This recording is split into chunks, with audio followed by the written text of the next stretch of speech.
with a return to WWE possibly taking place soon and more. My name is John, and you're watching the Wrestling Report.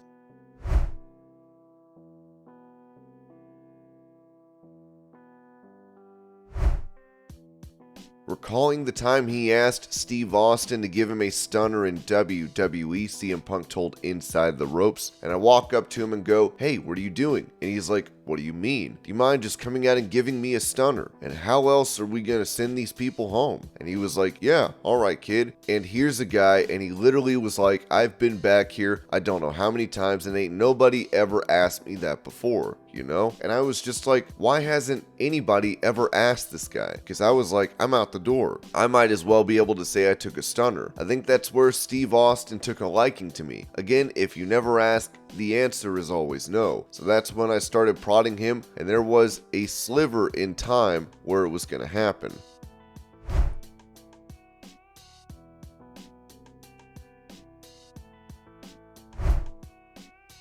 During an interview with WrestleBinge, Natalya said this about her time appearing on NXT last year. "Anytime I've ever been presented with going to NXT, I never look at it as a step down. One of the most significant matches of my entire career was when Triple H asked me to go to NXT to work with a newcomer named Charlotte Flair. That was 2014, and truly, besides the match I had with Lacey Evans in Saudi Arabia, the match that I had with Charlotte in 2014 was my WrestleMania moment. It was the most special match of my career because I was able to show what I could do in the ring, along with taking a brand new woman that nobody really knew or nobody really believed in yet and say this is what she is capable of, but look what I'm capable of." That match against Charlotte was one of those matches that went down in history that today people still talk about it in the same way they talk about Bret Hart versus Roddy Piper, or Bret Hart versus Mr. Perfect, or Kurt Angle versus Rey Mysterio. That match with Charlotte was so special, and it happened at NXT. I had an awesome rivalry with Cora Jade last year. Sean wanted me to come down to wrestle Cora. To me, it's an honor to go to NXT. This past week, I was on Main Event. Somebody said, "Oh, you're on Main Event. Don't you want to be on Raw?" There is no arena in our company that I feel I'm above. Whether I get asked to do Main Event, NXT, Smackdown, whatever quarter it is, WWE is very special. To me, I just have to go through a rebuilding phase within myself. It's not even like I feel I'm in a competition at this moment with Rhea Ripley. I actually feel I'm in competition with myself. I have to prove to myself that I'm okay. It's important to talk about this kind of stuff because so many times we're programmed and conditioned that we have to be strong at all times. We have to look like we're in control and on top and very much company people. I didn't last 15 years by being a dummy. I'm also smart enough to recognize that this was a down moment for my career, and we have to find a way to rebuild.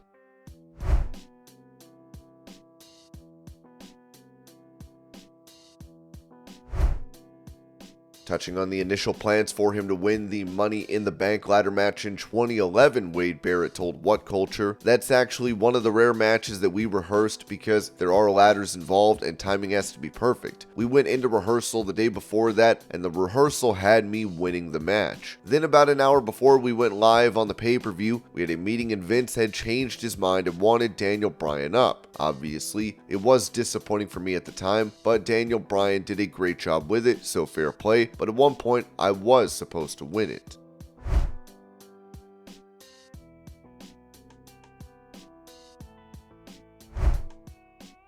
Talking about his upcoming Money in the Bank match where he is the current favorite to win, LA Knight said this about his opponents, telling Daily Star, "There's a lot of guys out there just doing their routines, doing the tumbling, and they're doing their gymnastics and that kind of stuff. I don't do that. Sure, I can throw some spice in there every now and then where it makes sense, where it fits where I need. A lot of times it's the physical charisma. It's the physical kind of mannerisms and stuff like that, like how are you conducting yourself? How are you holding yourself? If you look at the biggest swells in the industry, you're looking at the golden era with Hogan, big time charisma. You're looking at the Attitude Era with The Rock and Stone Cold Steve Austin. It was all big time charisma. Nobody was doing crazy flips. I mean, some of the guys were doing that, but those are the guys on the undercard. And no disrespect to that, is that something that you need on the card, but for the guys that I wanted to be and the guys that I wanted to emulate and where I wanted to be on the card, I knew who I wanted to be.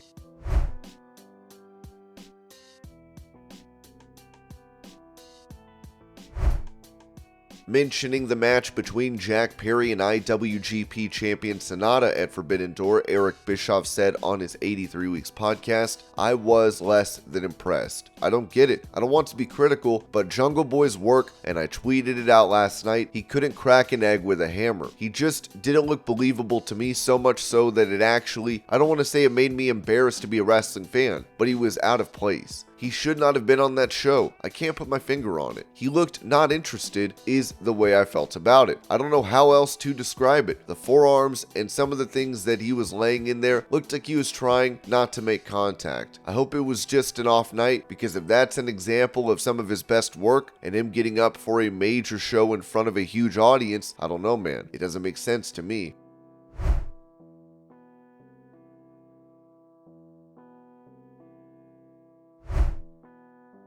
Revealing the origins of his wrestling machine gimmick, Kurt Angle said on his podcast, "I came up with it. Vince McMahon came to me and said, 'Listen, we need to stop doing the funny stuff. I want you to be taken more seriously.' I said, 'Yeah, that's fine. What do you want from me?' He said, 'I just want a really intense Kurt Angle.' I said, 'How about the wrestling machine?' He said, 'That's a good idea.' So that's how it all started. It was my idea and I ran with it. Yeah, it worked out really well. Unfortunately, it didn't last that long because I wasn't in WWE long after that, but for the very beginning in ECW, it worked."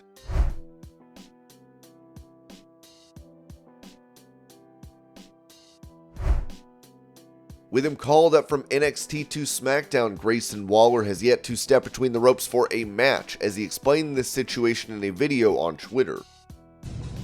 My last match on NXT against Carmelo Hayes, I broke my leg. Clean break to the fibula. But because I'm a straight up gangster from Southwestern Sydney, I kept going and I was moments away from becoming NXT champion. Fast forward 2 weeks, I hobble on crutches into the WWE draft. And SmackDown, with the steal of the entire draft, chooses Grayson Waller. Despite the fact that I couldn't wrestle, I could barely even walk, the reality is Grayson Waller on one leg has more value than 99% of wrestlers with two. So what did I do? Week after week on Fox, I entertained millions with the Grayson Waller Effect, the hottest talk show in all of pro wrestling, rubbing shoulders with the biggest stars in the game. AJ Styles, Charlotte Flair, Asuka, the next tag team champions, Pretty Deadly. And this Friday on Fox, I have the biggest star in the entire industry, Logan Paul. But let's stop talking about the talk show for a bit, because I keep seeing what everyone's saying online. Am I just a talk show host now? If I was, I guarantee I'd be the greatest talk show host in the history of this company. But as good as I am on the Grayson Waller Effect, as good as I am on the microphone, I'm better in the ring. So the question is, when am I back? Well, I have good news, but I have bad news. The bad news is, I don't know a thing to use social media flops. See, what I've learned the last 8 weeks, all the pain, all the suffering, all the rehab, doing everything I could possibly do to make sure when I come back, I'm in the best shape of my life. People online couldn't care less. The fans couldn't care less. They didn't celebrate the fact that I was on Smackdown every week. They bitched and they complained because I wasn't wrestling. So I'm not going to tell you. But the good news is you will get an answer very, very soon. It's just going to be on my time.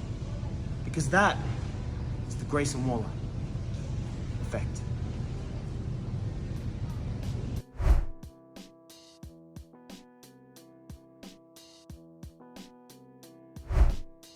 Speaking about the upcoming match between Seth Rollins and Finn Balor for the World Heavyweight title at Money in the Bank, Bill Apter said on WrestleBinge, well, Finn Balor is an incredible wrestler, as is Seth Rollins, but I don't see him on that world champion level. To me, he is just a little bit under that. I think his work in the ring is spectacular and all that. He is small in stature, and again, no knock to him at all, but I think Seth Rollins will beat him.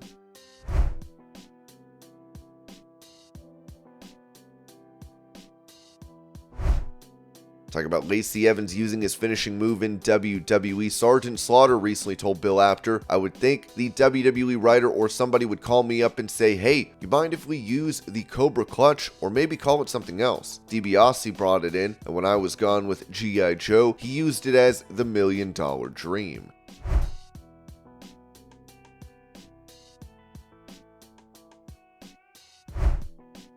as it was previously said that WWE has two different finishes in mind for the Bloodlines match. On Saturday, Steve Carey of Ringside News noted that we've heard a report that WWE creative is split over the Bloodlines direction at Money in the Bank. We can confirm that this is not true. WWE is keeping Bloodline plans very close to the vest, but there is no debate about how the Bloodline Civil War will end.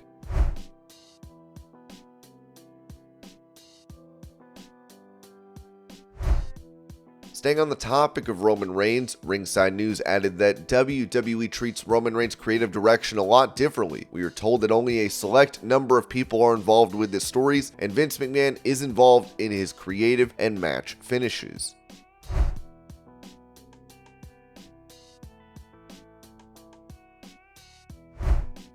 With it recently said that Randy Orton is healed from his previous back surgery, WRKD Wrestling gave this update writing, Randy Orton is expected to be nearing a return, possibly even as soon as this weekend's Money in the Bank. Orton has been out of action since May of 2022 with a serious back injury. And this was your Pro Wrestling News Update. I hope you're all having a great day. Thank you so much for watching, and I'll see y'all later.